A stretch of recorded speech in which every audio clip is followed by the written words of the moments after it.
The quiet burnout no one talks about. People think burnout looks loud. Crying in the bathroom, breaking down at work, wanting to quit everything all at once. But that's not the kind of burnout most people live with. There's a quieter version, one that doesn't look like falling apart, it looks like functioning. You still wake up on time, you still do what needs to be done, you still show up, you answer messages, you keep plans, you smile when it's expected of you. From the outside, nothing looks wrong. And that's why it goes unnoticed, even by you. This kind of burnout doesn't come from doing too much. It comes from doing too much of what doesn't feel like you, from adapting, from adjusting, from constantly being the version of yourself that causes the least friction. You don't feel exhausted in your body, you feel exhausted in your identity. You start to notice it in small ways. You don't look forward to things the way you used to, not because you're sad, just indifferent. You're not unhappy. You're not happy either. You just feel flat.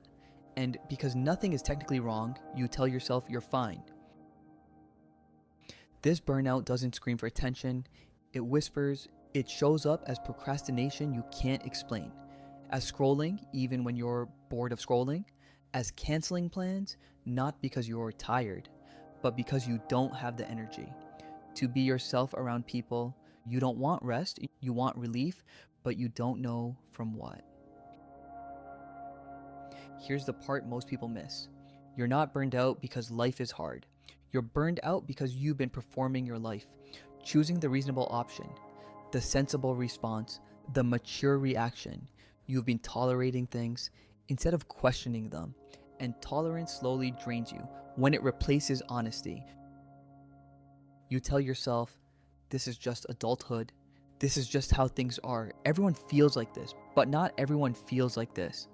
People who feel alive question their lives. People who are quietly burned out defend theirs. That's the difference. You spend a lot of energy explaining why your life makes sense, why you stay, why you settled, why you're patient, why you're grateful, and late at night when no one is watching, you wonder why something. That makes so much sense, feels so heavy. This burnout doesn't come from chaos, it comes from too much order, too many shoulds, too many expectations you didn't choose, too many roles you stepped into without asking if they fit. You didn't collapse, you adapted, and adaptation kept you alive, but it didn't keep you fulfilled.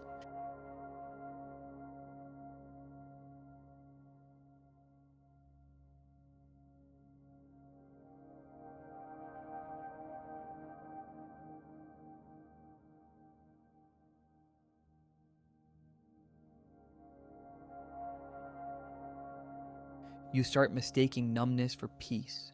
You call it stability, you call it being drama-free, and you call it growth. But deep down, something feels off.